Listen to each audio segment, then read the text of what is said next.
ప్రజాపాలనలో పోలీసు పహారాలు నిర్బంధాలు ఎందుకని ఏనుగుల రాకేష్ రెడ్డి ప్రభుత్వాన్ని ప్రశ్నించారు. ప్రజాప్రభుత్వం అంటూ బీరాలు పలుకుతూ ప్రతిపక్ష నాయకులపై ఆంక్షలు ఎందుకని ఆగ్రహం వ్యక్తం చేశారు. సీఎం రేవంత్ రెడ్డి వరంగల్ పర్యటన సందర్భంగా రాకేష్ రెడ్డి సహా 40 మంది బీఆర్ఎస్ ముఖ్య కార్యకర్తలను పోలీసులు హౌస్ అరెస్టు చేశారు. సీఎం పర్యటనను అడ్డుకుంటామని ప్రకటించకపోయినా ఇలా అరెస్టు చేయడమేంటని రాకేష్ రెడ్డి పోలీసులను ప్రశ్నించారు. వరంగల్ దాటిలోగా సీఎం రేవంత్ కాకతీయ కళాతోరణంపై స్పష్టత ఇవ్వాలని డిమాండ్ చేశారు. కడుపు మీద కొట్టినా ఓర్చుకుంటాం, కానీ మా ఆత్మ గౌరవం దెబ్బతీయాలని చూస్తే ఊరుకోబోమని రాకేష్ రెడ్డి హెచ్చరించారు.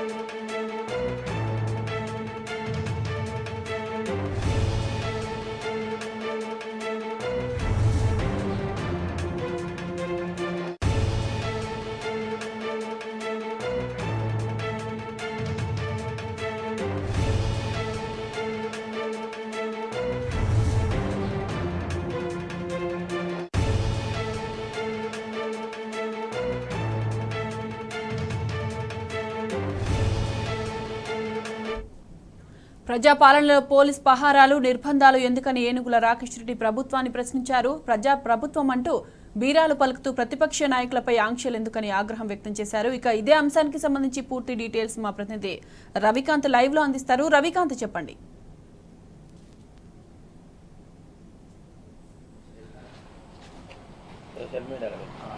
సాయి మాధవి, సీఎం రేవంత్ రెడ్డి రాక సందర్భంగా వరంగల్లో నిర్బంధం కొనసాగుతున్న సందర్భం మనం చూస్తూ ఉన్నాము. ముఖ్యంగా వాళ్ళ ట్యాగ్లైన్గా ఉంది ప్రజాపాలన అనేది. ప్రజాపాలన ఇవాళ నిర్బంధాల పాలనగా కొనసాగుతున్న నేపథ్యం అయితే మనం చూస్తూ ఉన్నాము.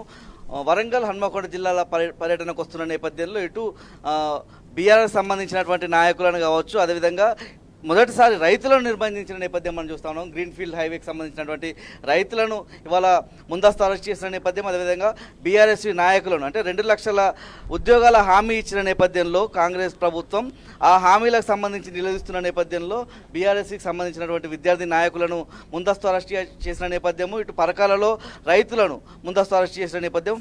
మనతో పాటు రాకేష్ రెడ్డి గారితో పాటు 40 మంది బీఆర్ఎస్ నాయకులందరినీ కూడా ముందస్తు అరెస్ట్ చేసిన నేపథ్యాన్ని అయితే మనం చూస్తా ఉన్నాం. ముఖ్యంగా కాకతీయ తోరణానికి సంబంధించి తెలంగాణ అధికారిక చిహ్నం నుంచి తొలగిస్తారా లేదా దానిపై క్లారిటీ రావాలని చెప్పి డిమాండ్ చేస్తున్న నేపథ్యం. మనతో పాటు రాకేష్ రెడ్డి గారు. రాకేష్ రెడ్డి గారు, మీ ప్రధానమైన డిమాండ్ ఏంటి? ఇవాళ ముందస్తు నిర్బంధాలను అరెస్టులు ఎట్లా చూస్తున్నారు? అంటే ప్రభుత్వం వచ్చి 6 నెలలు కూడా చక్కగా కాలే, దాంట్లో అనేక కోడ్లు అవన్నీ కూడా వచ్చినాయి. 6 నెలలు కూడా గడవకముందే ప్రతిపక్ష పార్టీ నాయకులను హౌస్ అరెస్ట్ చేయడం, పోలీస్ స్టేషన్లలో అరెస్ట్ చేయడము దేనికి సంకేతం ఇది? అంటే మీ ఆత్మన్యూనత భావానికి ఇది సంకేతం. మీ అభద్రతా భావనలు ఉన్నారు, మీ పాలన మీద మీకు నమ్మకం లేదు, అందుకనే మీరు ఈరోజు అరెస్ట్ చేస్తున్నారు. వాస్తవానికి 6 నెలల తర్వాత పాపము ఆయనకు ఎన్నికల సమావేశాలు, ఎన్నికల సన్నాహక సమావేశాలు, ఢిల్లీ టూర్లు, ప్రతిపక్ష పార్టీ నాయకుల మీద కేసులు, దాడులు, పిఆర్ స్టంట్లు, వార్తలను వడ్డించే మీద దృష్టి, ఇవన్నీ పూర్తి చేసుకొని పాపం ఆయనకి ఇప్పుడు తీరిక దొరికింది 6 నెలల తర్వాత. చాలా సంతోషం, ఇప్పటికైనా మీరు జిల్లాలు పర్యటిస్తున్నారు అని చెప్పి మేము స్వాగతించినాం. కానీ మీరు మొట్టమొదటిసారి వరంగల్ జిల్లాకు వస్తున్నటువంటి సందర్భంలో పోయిగా కార్పొరేట్ హాస్పిటల్ ఓపెన్ చేయడం ఏంది? ఉత్తర తెలంగాణకే పెద్ద దిక్కు, పెద్ద ఆసుపత్రి అయినటువంటి ఎంజిఎంను సందర్శించాలి. ఒక విజన్తోని గత ప్రభుత్వంలో కేసీఆర్ గారు భూమి పూజ చేసినటువంటి 24 అంతస్తుల మల్టీ సూపర్ స్పెషాలిటీ హాస్పిటల్ని సందర్శించి ఆ పనులను వేగవంతం చేయాలని చెప్పి మాత్రమే మేము కోరినాం. దానిలో తప్పేంది? కోట్లాది మంది ప్రజల చేత ఎన్నుకోబడినటువంటి ముఖ్యమంత్రి ప్రైవేట్ హాస్పిటల్ను ఓపెన్ చేస్తాడా, లేదా ప్రభుత్వ ఆసుపత్రికి వచ్చి ఆ సమస్యను పరిష్కరిస్తాడా? ఒకసారి చెప్పాలా. దాని మీద నేను ప్రశ్నించిన తర్వాత ఈరోజు మీరు షెడ్యూల్లో మార్పు చేసుకున్నారు. అంటే ప్రతిపక్ష పార్టీ నాయకులు నోరు విప్పి ప్రజల పక్షాన మాట్లాడేంత వరకు కనీసం ముఖ్యమంత్రి గారికి తన పర్యటన ఎట్లుండాలనేటువంటి సోయి కూడా లేదు. మరి కనీసం ఇక్కడ లోకల్ ప్రజాప్రతినిధులని చెప్పాలి కదా, ఇట్లా కాదు మనం ఎంజిఎంకు పోవాలి, ఎంజిఎం పోయినాక ఆడికి పోవాలి కానీ లేకపోతే ప్రజలు మనల్ని తప్పుపడతారని చెప్పాలి కదా, అది కూడా లేదు వాళ్ళకి. మేము మాట్లాడిన తర్వాత ఈరోజు షెడ్యూల్లో మార్పు చేసుకున్నారు, దానికి వచ్చినటువంటి ఇబ్బంది ఏం లేదు. కానీ మేము అడిగింది ఏంది, మా కడుపు మీద కొట్టినా కూడా మేము భరిస్తాము, కానీ ఆత్మగౌరవం మీద దెబ్బ కొడితే మాత్రం తెలంగాణ ప్రజలు ఊరుకోరు అని చెప్పి మేము మాట్లాడినాం. కాకతీయ కళాతోరణాన్ని మీరు రాజముద్ర నుంచి తొలగిస్తారా, మీ వైఖరిని మార్చుకుంటారా, ఏందో స్పష్టం చేయాలని చెప్పి నేను అడిగినా. దానికే మీరు హౌస్ అరెస్ట్ చేస్తారా? మీది ప్రజాపాలన కదా, ప్రజాపాలనలో పోలీసుల పహారా ఎందుకు, నిర్బంధం ఎందుకు? మీది ప్రజాప్రభుత్వం కదా, ప్రజాప్రభుత్వంలో ప్రతిపక్ష పార్టీ నాయకులను ఎట్లా అరెస్ట్ చేస్తారు? వాళ్ళ మీద ఆంక్షలేంది? స్వేచ్ఛగా వదిలేస్తాం, ధర్నాలు చేసుకోవచ్చు, మమ్మల్ని ప్రశ్నించవచ్చు, మీరు పోరాటం చేయొచ్చు అని చెప్పేసి స్వయంగా మీరు మాట్లాడినటువంటి నేపథ్యంలో మరి మమ్మల్ని ఎందుకు అరెస్ట్ చేసింది ఈరోజు? దానికి సమాధానం చెప్పాల్సిందే ఈ సందర్భంగా నేను అడుగుతా ఉన్నాను. ఇవాళ మనం ముఖ్యంగా చూస్తే కాకతీయ మెగా టెక్స్టైల్ పార్క్లో కనీసం 10-15 నిమిషాలు, అదేవిధంగా మీరు ఏదైతే డిమాండ్ చేస్తున్న సూపర్ స్పెషాలిటీ హాస్పిటల్లో 10-15 నిమిషాలు, జిల్లాకు సంబంధించి ఓవరాల్ రివ్యూ 2 గంటలు. ఇది అధికారికంగా అని షెడ్యూల్లో భాగంగా ఉన్న విషయం. వరంగల్ ఉమ్మడి జిల్లా మీద రివ్యూ చేయాలంటే 2 గంటల సమయం సరిపోతుందా? మెగా టెక్స్టైల్ పార్క్ సందర్శించడానికి 10-15 నిమిషాల సమయం సరిపోతుందా? అదేవిధంగా సూపర్ స్పెషాలిటీ ఆసుపత్రి సందర్శించడానికి 10-15 నిమిషాలు సరిపోతుందా? ఏం చెప్తారు? పాపం వాళ్ళ సమయం అంతా ఢిల్లీనే గడుస్తాను. తుమ్మితే ఢిల్లీ, దగ్గుతే ఢిల్లీ. తెల్లారు లేస్తే ముఖ్యమంత్రిని పిలుచుడు, ఆయనను గంటల పాటు కూర్చోబెట్టుడు, అపాయింట్మెంట్లు ఇవ్వకపోవడు, ఇది నడుస్తుంది ఢిల్లీలో. ఇది వాస్తవం. ఇది తెలంగాణ ఆత్మగౌరవానికి ఇది ఒక పెద్ద దెబ్బ. స్వపరిపాలన, స్వాభిమానం కోసం మనం తెలంగాణ కోసం కొట్లాడినాం. పాప 1200 మంది యువకులు చనిపోయారు. ఎవరికో ఊడిగం చేయడానికి కాదు ఇది మనం తెలంగాణ తెచ్చుకున్నది. కానీ ఈరోజు జరుగుతున్నది ఏంది? ఓట్లేసింది తెలంగాణ ప్రజలు, ప్రభుత్వాన్ని నడిపిస్తుంది ఢిల్లీ. ఇది చాలా దుర్మార్గం ఇది. అందుకనే ఆయన వరంగల్ జిల్లాను పర్యటించాలనుకున్నా కూడా పాపం 2 రోజుల నుంచి వాయిదా పడుతుంది. ఇప్పుడు ఇవాళ కూడా వస్తాడో లేదో ఇంకా నమ్మకం లేదు. పోలీసులేమో మా దగ్గరకు వచ్చింది ఉదయమే, ఓసారి ఏమంటాను, లేదు వస్తాను అంటాను, ఇంకోసారి అంటే ఏమో నమ్మకం లేదు సార్, వస్తాడో రాడో అంటాను. మీడియా వాళ్ళు కూడా అదే, వస్తాడో రాడో మాకు అర్థమైతే లేదని చెప్పి వాళ్ళు చెప్తున్నారు. మరి గంత అనుమానం ఉన్నప్పుడు మమ్మల్ని ఎందుకు అరెస్ట్ చేస్తాను? మమ్మల్ని కూడా వదిలేస్తే మేము కూడా మా పనులు మేము చూసుకుంటాం కదా. కాబట్టి ఇది ముఖ్యమంత్రి గారు నిజంగా మీరు చెప్పింది చాలా వ్యాలిడ్ పాయింట్. ప్రజలు కూడా తప్పకుండా టీ న్యూస్ ఏదైతే చెప్తుందో దాన్ని తప్పకుండా ఆలోచిస్తారని నేను అనుకుంటున్నాను. ఎందుకంటే ఇంత పెద్ద జిల్లా, ఇది 2వ రాజధాని లాంటి ప్రాంతం, ఒక కళా రాజధాని, ఒక సాంస్కృతిక రాజధాని, ఇది ఉద్యమాల కిల్లా, తెలంగాణ ఉద్యమానికి ఊపిరి పోసినటువంటి ఒక ప్రాంతము. ఈ ప్రాంతంలో అభివృద్ధి మీద రివ్యూ చేయాలంటే 2 రోజులు కూడా సరిపోదు. గతంలో కేసీఆర్ గారు కూడా వచ్చాను, ఆయన ఇక్కడికి వచ్చినప్పుడు 2-3 రోజులు కూడా 4 రోజులు ఉన్నాడు ఒకసారి. అయితే ఉండి మొత్తం ఇక్కడ అంతా కూడా తిరిగి, సరే వారు చేసే విధంగా వారు కొన్ని ప్రణాళికలు చేసిండు, దానివల్ల కొంత ఫలితం వచ్చింది, ఇంకా కొన్ని చేయాల్సిన మిగిలినవి కూడా చాలా ఉన్నాయి. మరి అటువంటి నేపథ్యంలో రేవంత్ రెడ్డి గారు వస్తున్నారంటే తెలంగాణ ప్రజలు, ముఖ్యంగా ఊరుగల్లు ప్రజలందరూ కూడా ఎంతో ఆసక్తితో ఎదురు చూస్తారు. ముఖ్యమంత్రి ఏం చేస్తాడు? ఇక్కడ మాస్టర్ ప్లాన్ ఉన్నది, అండర్ గ్రౌండ్ డ్రైనేజ్ ఉన్నది ఇక్కడ. దాని తర్వాత అదేవిధంగా ఇప్పుడు ఈ కళాక్షేత్రం దాన్ని కూడా స్పీడప్ చేయాలి, మల్టీ సూపర్ స్పెషాలిటీ హాస్పిటల్ దాన్ని పూర్తి చేయాలి, ఈ ఎంజిఎంను కూడా దాన్ని సందర్శించాలి, అది కూడా అక్కడ సమస్యలను పరిష్కారం చేయాలి. దాని తర్వాత ఇక్కడ యూనివర్సిటీ కూడా మెరుగులు దిద్దాల్సినటువంటి అవసరం ఉంది. ఇట్లా చాలా ఉన్నాయి. సరే మాకేం చేస్తాడు అని చెప్పేసి వివిధ వర్గాల ప్రజలు ఈరోజు ఎదురు చూస్తున్నటువంటి నేపథ్యంలో ఆయన ఉదయం రాకుండా ఆయన మధ్యాహ్నం 2 గంటలకు వస్తాడట. 2 గంటల నుంచి 5 గంటల నువ్వు ఏం చేస్తావు? 5 గంటల తర్వాత ఎవరు అధికారం ఉండరు కదా. అధికారులు మీరు ఎందుకంటే ఇప్పుడు మీదంతా ఇప్పుడు ఉద్యోగస్తులకు మేము చాలా గౌరవం ఇస్తామని చెప్పేసి మీరు మాట్లాడుతున్నారు. పాపం వాళ్ళు మళ్ళీ ఉండరు, ఏం చేస్తారు మీరు 5 గంటల తర్వాత?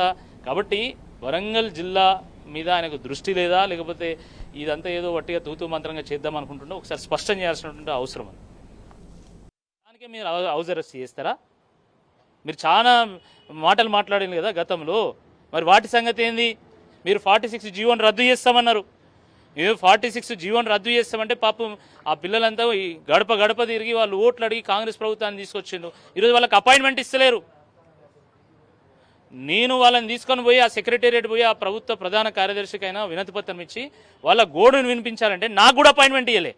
మా రాష్ట్ర పార్టీ కార్యాలయం నుంచి లేఖల మీద లేఖలు, ఎన్ని ప్రేమ లేఖలు పంపినా కూడా వాళ్ళకి కనీసం దయలేదు, అయినా కూడా మాకు సమయం ఇవ్వలే. మరి ఏంది మీరు చేస్తున్నది? ఈరోజు మోతీలాల్ అనేటువంటి విద్యార్థి, ఉస్మానియా విద్యార్థి 5 రోజుల నుంచి గాంధీ హాస్పిటల్లో ఆయన పాపం ఆయన అక్కడ దీక్ష చేస్తూ ఉన్నాడు, నిరాహార దీక్ష చేస్తున్నాడు. చనిపోయేటువంటి ఒక పరిస్థితి నిర్మాణం అవుతుంది. మోతీలాల్ నాయక్ ఏమన్నా అయితే ఖచ్చితంగా తెలంగాణ బగ్గుమంటది, గుర్తుపెట్టుకోవాలి. నిన్న కూడా మా నాయకులు డాక్టర్ ఆర్ఎస్ ప్రవీణ్ కుమార్ గారు నిన్న కూడా వారు గాంధీకి వెళ్ళిళ్ళు, ప్రభుత్వాన్ని హెచ్చరించిండు. ఇప్పటికైనా మంత్రులు పోవాలి. ఏం చేస్తాను మంత్రులు? మీరు ఎందుకున్నారు? పని లేకుండా ఉన్నారా? ఆ ప్రజాభవన్లో పడి ఉన్నాడు అనుకున్నారా మీరు? మీరు ఏం పనికి మరి మంత్రులైన నాకు అర్థం కాదు. ఆయన ఒక ఉస్మానియా విద్యార్థుల పక్షాన, నిరుద్యోగుల పక్షాన ఆయన పోయి నిరాహార దీక్ష చేస్తుంటే మీకు సోయలేదా కనీసం? కోదండరామ్ సార్ ఎక్కడున్నారు? మొన్నటిదాకా నా మీద పోటీ చేసినటువంటి ఆయన ఎక్కడ పోయిండు? మరి వాళ్ళకి సోయి లేదా? వాళ్ళ బాధ్యత లేదా? మీరు మాట ఇచ్చిన లేదా? మాట నిలుపుకోవాలనే సోయి లేదా? ఈరోజు గ్రూప్ 2 పోస్టు పెంచుతామన్నారు, గ్రూప్ 3 పోస్టు పెంచుతామన్నారు, డిఎస్సి మెగా డిఎస్సి వేసి 25,000 ఉద్యోగాలు ఇస్తామన్నారు. మీరు ఎన్ని ఉద్యోగాలు ఇచ్చింది ఇప్పటివరకు? కేసీఆర్ గారు ఇచ్చినటువంటి 30,000 ఉద్యోగాలకు నియామక పత్రాలు ఇచ్చారు తప్ప మీరు చేసింది ఏందని అడుగుతున్నా. అంటే వీటన్నిటి సమాధానం చెప్పాలి. బీఆర్ఎస్ నాయకులు అల్కా దొరికిన్లు మేము ఎత్తుకపోతాం, పోలీస్ స్టేషన్లో పడేస్తాము. ఏ విద్యార్థులైతే, యువత అయితే కాంగ్రెస్ పార్టీ ప్రభుత్వాన్ని తీసుకొచ్చిందో ఆ యువతే మిమ్మల్ని కొల్లగొట్టడానికి, మిమ్మల్ని పెట్టడానికి సిద్ధమవుతున్నది. జాగ్రత్త అని చెప్పి నేను హెచ్చరిస్తున్నా. చరిత్రలో ఏ ముఖ్యమంత్రి ఇల్లునైనా ఇంత తొందరగా, ఇంత వేగంగా 6 నెలల కాలంలోనే వ్యతిరేకత మూడగట్టుకొని ముట్టడించే స్థాయికి ఇంతకుముందు ఎప్పుడన్నా జరిగిందా? ఏం చూస్తారు? ఇలా గురుకుల టీచర్లు కావచ్చు, వీళ్ళందరూ సీఎం ఇంటిని ముట్టడించే ప్రయత్నం చేస్తా ఉన్నారు. ఎట్లా చూస్తున్నారు? అంటే 6 నెలల్లో ఈ ప్రభుత్వం ఎంత పలసబడ్డది, ఎంత బదనామైందో చెప్పడానికి ఇది ఒక సంకేతం. గురుకుల టీచర్లు, నర్సులు, ఆశా వర్కర్లు, అంగన్వాడీ వర్కర్లు తెల్లారులైతే పోయి ఆడ సీఎం గారి ఇంటి ముందు లొల్లి చేస్తాను. పాపం విలేకరులు కూడా రోజు షెడ్యూల్ అయిపోయింది. పొద్దుగాలని పోవాలి, ఆడ కూర్చోవాలి. ఎందుకంటే ఎవడొత్తుడో తెలియదు, దాన్ని కవర్ చేయాలని. ఇప్పుడు అది పరిస్థితి ఈరోజు. మాది మొత్తం ప్రజాపాలన, మేము కంచెల్ని తీసేస్తాం, అది ఇది అని చెప్పేసి ఊదరగొట్టిండ్లు. ఇదేం పెద్ద భిన్నమైనటువంటి ప్రభుత్వం ఏం కాదు. దేశంలో ఎప్పుడు కాంగ్రెస్ పార్టీ ఎట్లున్నదో ఇక్కడ కూడా గట్లే ఉన్నది. వాళ్ళు ఏమంత భిన్నంగా ఏం చేస్తలేరని చెప్పేసి ప్రజలు అనుకుంటున్నారు. అది కాదండి, నాకు అర్థం కాదు. 6 రోజులు అయింది ఢిల్లీలో ఉండి. ఎంతో ఘోరం అంటే పాలన గాలికి వదిలేసి వీళ్ళు ఢిల్లీ బాట పడతారు. అంటే ప్రజలు ఏం కావాలి? రైతు భరోసా వస్తలేదు, ఈరోజు రైతు భరోసా వస్తలేదు, రుణమాఫీ రాలేదని చెప్పేసి రైతులు మొత్తుకుంటా ఉన్నారు. కొన్ని చోట్ల పాపం ఇప్పటికీ వర్షాలు పడక రైతులు విత్తనాలు వేయలే, ఆ కల్తీ విత్తనాలు వస్తున్నాయి. యూరియా దొరకలేదు, మళ్ళీ చెప్పులు పెట్టి లైన్లు పెట్టేటువంటి పరిస్థితి. అసలు వీటి మీద సోయి ఉందా కనీసం ప్రభుత్వానికి? కరెంట్ వస్తలేదు. ఈరోజు సాధారణ ప్రజలు మొత్తుకుంటున్నారు. రోజుకు 4 గంటలు 5 గంటలు ఎప్పుడు వస్తుందో తెలియదు, ఎప్పుడు పోతుందో తెలియదు. గతంలో అసలు కరెంటు పోతే వార్త అయింది, ఈరోజు కరెంటు వస్తే వార్త అన్న చందంగా ఈరోజు కరెంటు వ్యవహారం నడుస్తూ ఉంది. అసలు దేని మీద పట్టున్నదా వీళ్ళకు? మొన్నటి దానిక వాస్తవానికి చెప్పాలంటే ఎన్నికల కోడ్ 3 నెలలు సాగిందండి. ఎన్నికల కోడ్ ఉన్న రోజులు పాపం వాళ్ళు కూడా ఏం నిర్ణయాలు తీసుకోవడానికి అవకాశం లేదు. కోడ్ పోయింది కదా, ఇప్పుడు మంచిగా మీరు కూర్చొని అందరితో మాట్లాడి ఏం చేయాలని నిర్ణయించాలి. కానీ ఇప్పుడు ఇక కోడ్ అయిపోగానే కథం, ముఖ్యమంత్రి స్వయంగా రోడ్డు మీద పడి ఎమ్మెల్యేల ఇళ్లకు పోయి ఏం మాట్లాడుకుంటానో మాకైతే తెలుస్తలేదు. అర్ధగంట మాట్లాడతాను, వచ్చి కండువ కప్పుతాను. ఆ మాటలు ఏంది అది చెప్పాలి. మీరు ఏమేమి మాట్లాడుకుంటున్నారు, ఏమేం జరుగుతుందో చెప్పాలి. అసలు కొంచెమన్నా జ్ఞానం ఉందా? ఆయన ఏమన్నాడు? రాలేసి కొట్టులే మీరు. ఎవడన్నా ప్రతిపక్ష పార్టీడు ఎవడన్నా పార్టీ మాత్రం రాలేసి కొట్టు. మరి నువ్వు దేనితో కొట్టాలి? ఎవరు కొట్టాలి? నేను దేనితో కొట్టాలి చెప్పండి. మీరే కదా మాట్లాడింది, మేము కాదు కదా మాట్లాడింది. ఆయన కాంగ్రెస్ పార్టీ నాయకుడు రాహుల్ గాంధీ, ఆయన యువ నాయకుడు, ఇప్పుడు ఇంకా యువ నాయకుడుగానే ఉన్నాడు ఆయన పాపం ఆయన ఏంది ఒక చేతిలో రాజ్యాంగం పట్టుకుంటాడు. రాజ్యాంగం ప్రకారం పార్టీ ఫిరాయింపుల చట్టం వర్తిస్తుంది కాబట్టి ఎవరు జాయిన్ కావద్దు అంటాడు. పక్కనే పోచారం శ్రీనివాసరెడ్డి కనబడతా. అసలు కొంచెమన్నా సిగ్గనిపించలేదా మీకు? మీరు చెప్తున్నది ఏంది, మీరు చేస్తున్నది ఏంది, ఏం మాట్లాడుతున్నారు మీరు? మీరు ఏదో దానికి కట్టుబడి ఉండాలి. మేము ఫిరాయింపులకు వ్యతిరేకమని ఉండి ఓకే సంతోషం, లేదా మేము ఇష్టం వచ్చినట్టు ప్రోత్సహిస్తామని చెప్పండి, అదైనా సంతోషం. మీరు అది చేయకుండా ఇది చేయకుండా మధ్య రకంగా ఇట్లా వ్యవహరించడం దాన్ని ప్రజలు జీర్ణించుకోలేనటువంటి ఒక పరిస్థితి ఉంది. కాంగ్రెస్ పార్టీ దేశంలో ఒక ప్రధాన ప్రతిపక్ష పార్టీ, ఇక్కడ అధికార పార్టీ, ప్రజలకు ఆదర్శంగా నిలబడాలా. మీరు చేంజ్ చేసుకుంటారా? మొత్తం అందరం చేంజ్ చేసుకోండి. కానీ దమ్ముంటే మీరు రిజైన్ చేసి ఎన్నికలు పోండి, తెలుస్తుంది కదా. ప్రజలు తిప్పి కొడతారు కదా. ఎందుకు తిప్పి కొట్టారండి? దానం నాగేందర్ పోయిండు, ఏమైంది? గెలిచిండు ఆయన ఏమన్నా? అట్లా రంజిత్ రెడ్డి గారు పోయిండు, గెలిచిండా? చాలామంది పోయిండ్లు అధికార పార్టీ నుంచి నిల్చొని ఈరోజు అపహాస్యం పాలైనది తప్ప వాళ్ళు సాధించింది ఏముంది? రేపు కూడా వీళ్ళందరూ పోతారు కావచ్చు, ఏం పోతారో చూద్దాం. మరి మొత్తం అందరినీ తీసుకుంటామని చెప్పేసి చెప్తున్నారు, ఓపెన్గా చెప్తున్నారు. ఈ పోయేటోళ్ళు ఎందుకు పోతానో, తీసుకుంటోళ్ళు ఎందుకు తీసుకుంటానో ప్రజలకు అర్థమవుతలేదు. ప్రజలు కోరుకొని గెలిపించలేదా వీళ్ళను? మీరు ప్రతిపక్షంలో ఉండాలి, మా పక్షాన కొట్లాడాలని వీళ్ళని పంపిస్తే వాళ్ళు పోయి అలా జైన్ అవుతాను. సరే, దాని విషయం తప్పకుండా ప్రజలు చూసుకుంటారు. నిజంగా చిత్తశుద్ధి ఉంటే, నిజంగా రాహుల్ గాంధీ గారు ఆయన నేను ప్రధానమంత్రి అవుతా అని చెప్పేసి పాపం ఆయన కోరుకుంటాడు. సరే, మరి ఆయన ప్రధానమంత్రి కావాలంటే ఆదర్శాలకు నిలబడాలి. ఇట్లా ఈ చిల్లర వ్యవహారాలని ప్రోత్సహించడం ఇది సరైనటువంటి పద్ధతి కాదని చెప్పి ఈ సందర్భంగా మేము గుర్తు చేస్తాం. మీరు మంచి రాజకీయ అవగాహన విశ్లేషణ కలిగిన నాయకుడిగా ఇవాళ రివ్యూ మధ్యలోనే సీఎం ఢిల్లీ బాట పట్టే సందర్భం ఇంతకుముందు చెప్పినట్టుగా హస్తిన బాట పడుతున్నారని ఈ 4 ఏళ్ల పాటు కూడా ఉన్న పీరియడ్ అంతా కూడా ఎట్లా కొనసాగుతుంది కాంగ్రెస్ పరిపాలన అని మీరు అంచనా వేస్తున్నారు? కాంగ్రెస్ పార్టీ అంటేనే ఇట్లుంటుంది. ఏంటంటే ఢిల్లీ టూర్లు, పదవుల పంపకాలు, పార్టీల పంచాయతీలు, వాటాలు పంచుకునుడు, ఇట్లా తర్వాత ఆయనని గుంజి ఈయనని పెడతాం, ఈయనని దించి ఆయనని పెడతాం, ఇదే లొల్లి నడుస్తూ ఉంటుంది. మీరు చూస్తాను కదా ఇప్పుడు ఇంకా స్టార్ట్ కాలే, ఇంకొక 3 నెలలు 6 నెలలు పోతే ఇక మొదలవుతుంది. లేదు రేవంత్ రెడ్డి ఉండొద్దు, ఎట్టి పరిస్థితుల్లో ఆయన తీసేయాలి, వేరే ఎక్కియాలి అంటే ఢిల్లీ కూడా మేము ఆలోచిస్తాం అని చెప్పేసి వాళ్ళు మాట్లాడుతూ ఉంటారు. అంటే ఒక అస్థిరత. ఇప్పుడు కేసీఆర్ గారు ఉన్నప్పుడు ఏంటంటే ఒక విజన్, ఆ విజన్ ఆధారంగా మంత్రులు కానీ ప్రజాప్రతినిధులు అందరూ కానీ పనిచేయాలి, అధికారులు పనిచేయాలి అనేటువంటి ఒక ఆలోచన ఉండేది. ఇంకోటి ఏంటంటే ఎవరి మీద డిపెండ్ కావాల్సినటువంటి పరిస్థితి లేదు కదా ఆ రోజు. ప్రజల గురించి ఏమైనా ఆలోచించాలంటే తెలంగాణ ప్రభుత్వమే ఆలోచించాలి, ఏదైనా చేయాలంటే తెలంగాణ ప్రభుత్వమే చేయాలి, అంతే తప్ప ఎవడో ఢిల్లీ వాడు చెప్తే చేసేది ఏమి ఉండదు. జాతీయ పార్టీని నేను తప్పుపడతలేదు, జాతీయ పార్టీలు ఈ దేశానికి అవసరం, జాతీయ దృక్కోణం ఉండాలి. కానీ జాతీయ పార్టీ అనేది రాష్ట్ర పార్టీల మీద, రాష్ట్ర ముఖ్యమంత్రుల మీద పెత్తనం చేయడానికి కాదు వాళ్ళు ఉన్నది, జాతీయ విధానాలను రూపొందించడానికి ఉండాలి జాతీయ పార్టీలు. అంతేగాని మేము మాది కాంగ్రెస్ పార్టీ అక్కడ నడుతుంది కాబట్టి మేము ఏం చెప్తే గదే నడాలి, మేము చెప్పిన కాంట్రాక్ట్ పోవాలి, మేము చెప్పినాకనే ముఖ్యమంత్రి లేవాలి, మేము చెప్పినాకనే ఆయన పెన్ను పట్టాలి, ఆయన సంతకం పెట్టి, అది నడవదు. తెలంగాణ స్వాభిమానం కలిగినటువంటి ఒక సమాజం ఇది. 100 సంవత్సరాలు మీరు చరిత్ర చూస్తే స్వాభిమానం కోసం ప్రాణాలు అర్పించినటువంటి ఒక ఘనమైనటువంటి ఒక వైభవ చరిత్ర తెలంగాణ సొంతం అది. కాబట్టి ఈ తెలంగాణ గడ్డ ఊరుకోదు. ఇక ఆయన చంద్రబాబు కూడా ఏం చేస్తాడు, ఇది చాలా అసలు నిజంగా పాపం అందరూ కూడా చాలా మనసులో చాలా బాధపడుతున్నారు. ఆయన ఏమంటాడు, చంద్రబాబు నాయుడు ముఖ్యమంత్రి అయింది కాబట్టి ఆయన ఇప్పుడు 18 గంటలు పనిచేస్తారు కాబట్టి ఇక నేను కూడా 18 గంటలు పని, నేను యాక్షన్ అయితే 12 గంటలు చేద్దాం అనుకున్నాను. చంద్రబాబు నాయుడు 18 గంటలు పనిచేస్తారు కాబట్టి ఇప్పుడు నేను కూడా 12 గంటలు పని చేయాలి, నేను ఆయనతో పోటీ పడాలంటాడు. అది సిగ్గు అనిపించలేదా నీకు ఉండడానికి? కొంచెం ఏం మాట్లాడుతున్నాను? చంద్రబాబుకు ఊడిగం చేయడానికి 1200 మంది చనిపోయిందా? చంద్రబాబు ఊడిగం చేయడానికి తెలంగాణ సమాజం మొత్తం రోడ్లెక్కి ధర్నాలు రాస్తారు, చేసిలా కేసులు పెట్టించుకున్నారా? జై తెలంగాణ అని నువ్వు ఈరోజు ముఖ్యమంత్రి అయ్యి చంద్రబాబుకు ఊడిగం చేస్తున్నందుకు, ఆయన కాళ్ళ మీద పడుతున్నందుకు ఈరోజు తెలంగాణ ప్రజలు తలదించుకుంటున్నారు. ఇది వాస్తవం. ఎంతో బాధతో చెప్తాను నేను. పుట్టిగా ఏదో ఆయన మీద ఏదో దుమ్మెత్తిపోయడానికి, బురద వెళ్ళడానికి మేము చెప్పడం లేదు. ఇంత ఘోరమా, ఇంత దుర్మార్గమా? ఆయనట ఇప్పుడు ఆయన కలిపి ఆ ఖమ్మంలో మీటింగ్ పోతారట. కమ్మ వాళ్ళు మీటింగ్ పెట్టుకోవడం, వీళ్ళని పిలవడం, దాని మీద తప్పు పడతలేము. వీళ్ళిద్దరూ కలిసి ఒక వేదిక మీదండి ఒకరినొకరు ఏం పోగొడుకుంటారు అని చెప్పేసి ఈరోజు అందరు బాధపడుతున్నారు. ఏం మాట్లాడతారో మళ్ళీ ఈయన కొంపదీసి మళ్ళీ ఈ తెలంగాణ అలగలుపుతా అని ఇంకేమైనా మాట్లాడతారా అనేటువంటి అనుమానం చాలామందిలో ఉంది. వాస్తవం ఇది. చంద్రబాబు కూడా ఏం చేయడం ఏంటండి, ఆయన మొత్తం తెలంగాణను కుల్లగొట్టినటువంటి ఒక నాయకుడు ఆయన. అసలు తెలంగాణ మొత్తము తెలంగాణ నాశనం కావడానికి తెలుగుదేశం పార్టీ చాలా రకాలుగా కారణం అది. సరే ఇప్పుడు చాలామంది అలయన్స్లు టీఆర్ఎస్ రావచ్చు, కానీ ఇది వాస్తవం. ఇది చరిత్ర ఎవరు కూడా మళ్ళీ దాన్ని తిరిగి రాయలేదు. ఇది వాస్తవము. కాబట్టి అలాంటి చంద్రబాబు నాయుడుకి ఊడిగం చేస్తా అంటే మాత్రం ఈ తెలంగాణ ప్రజల సెంటిమెంట్ మీద దెబ్బ కొట్టినట్టే. దాన్ని ఎవరు కూడా భరించరు. చివరిగా ఎన్జిఎం ఆసుపత్రి లాంటి ఆసుపత్రిలో కరెంటు పోతుంది, అనేక సమస్యలతో ఇబ్బందులు పడుతున్న నేపథ్యంలో ఇక్కడ 2 మంత్రులు ఉన్నారు, కనీసం దాని మీద రివ్యూ కూడా చేయకపోవడం, వాళ్ళంతా కూడా హైదరాబాద్ పరిమితం అవుతున్న నేపథ్యాన్ని అయితే మనం స్పష్టంగా చూస్తున్నాం. సీఎం స్థాయి అంటే ఇవాళ వచ్చేటప్పుడు వాళ్ళు కనీసం ఇది చెప్పడానికన్నా వాళ్ళు ఒక రివ్యూ కూడా ఇక్కడ నిర్వహించకపోవడాన్ని మేము ఎట్లా చూస్తున్నాం. అయితే ఎంత ఘోరం అంటే ఎంజిఎం ఆసుపత్రిలో ఎలుకలు తిరుగుతాయి, ఎలుకలు కరుస్తాయి పేషెంట్స్ని, పాములు తిరుగుతూ ఉంటాయి, దోమల బెడద, దాంట్లో మళ్ళీ కరెంటు కోతలు. అసలు కరెంటు కోతలే లేవని చెప్పేసి వీళ్ళు కోతలు వస్తా అంటే ఆడ 5:30 గంటలు మొన్న కరెంటు పోతే పాపం ఎమర్జెన్సీలో ఉన్నటువంటి వాళ్ళు, ఆ పిల్లల వార్డులో ఉన్నటువంటి వాళ్ళ తల్లిదండ్రులు విలవిల్లు ఆడిండ్రు, ఎక్కడ ప్రాణాలు పోతాయో అని చెప్పేసి చాలా వాళ్ళు కన్నీరు మున్నీరు అయినటువంటి ఘటనలు కూడా మనం చూసినాం. మన ఛానల్లో కూడా చాలా ఛానల్స్లో కూడా చూపించిండ్రు. చాలా చాలా బాధాకరం అండి.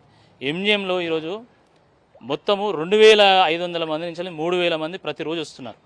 ఆడ ఉన్నాయి 1300 బెడ్స్.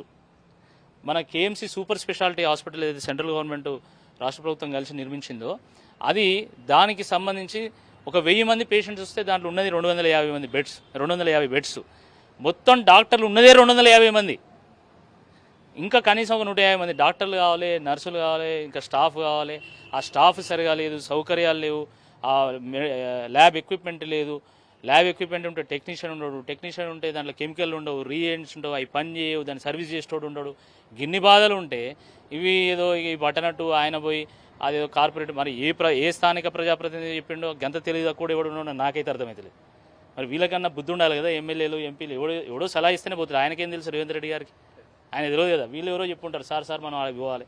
మరి ఆయనకు వచ్చేది ఏందో ఈయనకు వచ్చేది ఏందో నాకైతే తెలియదు. కానీ ప్రజలకు వచ్చేది ఏం లేదు దాంతో. నేను కార్పొరేట్ హాస్పిటల్ తప్పుపట్టలేదు, కార్పొరేట్ హాస్పిటల్ కూడా వైద్యం చేస్తాయి, వాళ్ళ తప్పులేదు, వీళ్ళకు సోయి ఉండాలి. కాబట్టి మేము ఈ సందర్భంగా మేము కోరుతున్నది ఏంటంటే ఆ 24 గంట అంతస్తుల హాస్పిటల్ పూర్తయ్యేంత వరకు ఎంజిఎంలో ఉన్నటువంటి సమస్యలను యుద్ధ ప్రాతిపదికన మీరు పరిష్కారం చేయాలి, ప్రజలకు ఒక భరోసా కల్పించాలి. ఈరోజు పేదోడు ఒక ఆధార్ కార్డు పట్టుకొని ఏ హాస్పిటల్కైనా పోయి వైద్యం చేసుకునేటువంటి ఒక స్థితిని మీరు నిర్మాణం చేయాలి. ఇప్పుడు ఏదైనా రోగం వస్తే చాలు ఈరోజు పేదోడు వణికిపోతున్నాడు. ఎక్కడ ఆరోగ్యశ్రీ చెల్లుతుందో ఎక్కడ ఆరోగ్యశ్రీ చెల్లదో అనేటువంటి ఒక అనుమానం ఈరోజు ఉన్నది. ఏ హాస్పిటల్ వెళ్తుందో తెలియదు, ఏ హాస్పిటల్ చెల్లదో తెలియదు. అలాంటి దయనీయమైనటువంటి ఒక పరిస్థితి ఉన్నది. దీనికి వెళ్తుంది అంటారు, దానికి వెళ్ళదంటారు. మీరు కిడ్నీ పాడైంది, నీకు లివర్ పని చేస్తలేదు, నీకు హార్ట్ ఉన్నది కాబట్టి 3 కాబట్టి మేము ఇది ఆరోగ్యశ్రీ చెల్లదు అనేటువంటి పరిస్థితి. 5 లక్షల నుంచి మేము 6 లక్షలు 10 లక్షలు పెంచినాం. అది 5 లక్షల నుంచి 10 లక్షలకు ఆరోగ్యశ్రీని పెంచడం అంటే ఏంటిది?